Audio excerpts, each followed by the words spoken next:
Thanks, Mike. And, when we talk about duties, clearly the law has established numerous duties of loyalty and care imposed upon both limited partnership partners and LLC members. Now, these include no self-dealing. These include not competing with the partnership or LLC. Also, not usurping business opportunities. And not acting in a grossly negligent manner. And not inducing purchasers to invest through fraudulent or misleading offering materials. So these are just some of the duties, and they apply at different stages, obviously.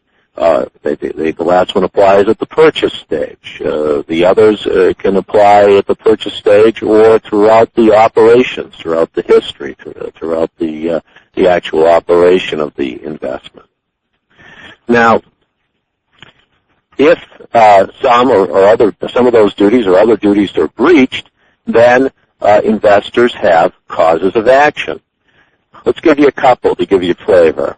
Negligence, breach of fiduciary duty, fraud, and statutory violations of both RUPA and the ULLCA. Revised Uniform Partnership Act is something that investors obviously need to be familiar with, and that's something that lawyers can help you with, as well as the ULLCA. Now, we mentioned causes of action, but let's also talk about remedies. So you've gone into court. What is it that you can accomplish through filing an action? Number one, rescission. That involves, if you will, taking back the investment monies, obtaining prejudgment interest at a statutory rate, and attorney's fees. But there are other, if you will, equitable causes of action. An accounting. Let's say the principals are not disclosing how money is spent. Bring an accounting action, forcing them to account. Conjunctive relief. Let's say there's some sort of problem with a conflict of interest that's developing. Bring an injunction to stop it. Constructive trust. Let's say the managing partner is a crook. Bring a constructive trust where the court will, a constructive trust action where the court will appoint a trustee. Otherwise, money damages. Money damages could include rescission or other types of money relief. Now, we often receive the question, when can I sue? What are the limitations on my lawsuit? And, in fact, that's a difficult question to answer, and, in fact, it's one that has to be answered by case-by-case analysis because it varies by state, it varies by cause of action. However, the cause of action time to sue, limitations period, typically is several years. And most importantly, and something that investment advisors tend to overlook, is the fact that the time period typically begins to run when the investor knew or should have known of the wrongdoing, as opposed to the time of the investment, the date of the investment. So typically, obviously, that period when the investor knew or should have known of wrongdoing is later than the time the investor made the investment. We've received some questions here as we've spoken. When should advisors and investors involve attorneys? Well, like voting in Chicago, I think it should be early and often. Let's talk a little bit about some of the things that attorneys can do to help the process. First of all, pre-investment. Pre-investment, attorneys can help ensure that due diligence has been performed. As Mike was discussing, attorneys can help ensure that the 10 steps, the due diligence steps, have been performed. Second, during the investment. During the investment, attorneys can be brought in to examine some of the operational issues that may be developing. And thirdly, after the investment, if the investment has failed or hasn't performed adequately, obviously attorneys can be brought in to evaluate whether litigation makes sense, whether the promoters fulfill their duties, and if so, what causes of action exist, and if so, what remedies would be available. What is your opinion of the popularity of reverse mortgages?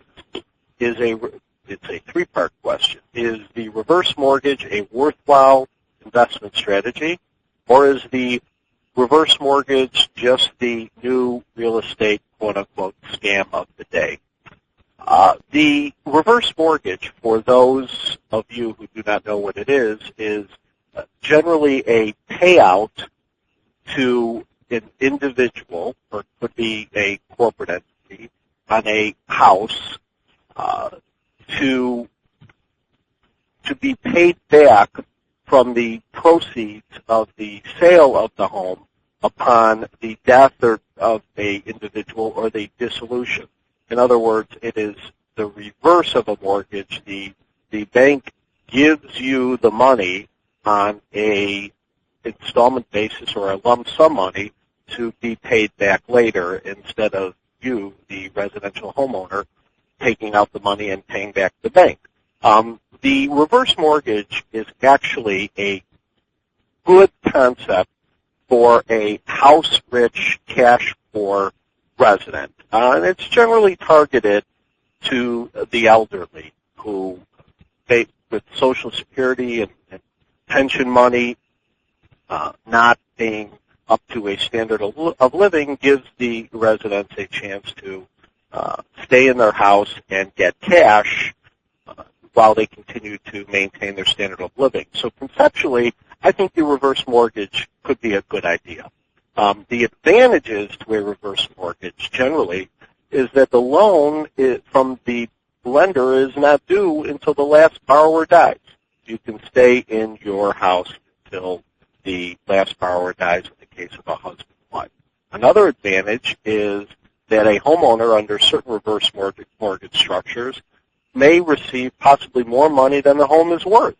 Another advantage is that the reverse mortgage can often be structured as a line of credit in addition to monthly payments, allowing a homeowner to get money as needed. The disadvantage of a reverse mortgage is that they are expensive.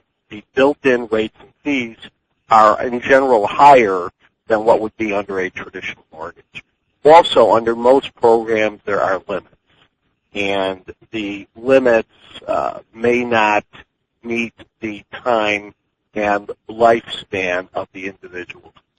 So overall, I would say that the reverse mortgage could be a worthwhile investment strategy depending on the particulars, and no, it is not the new financial scam of the day. Well, thanks, Mike. If investment advisors or others have missed programs on email and document retention for investment advisors, or buying and selling an investment advisory business, or employment law requirements for larger employers, go to our website and you can view those programs in their entirety. So, I want to thank you for your attendance today.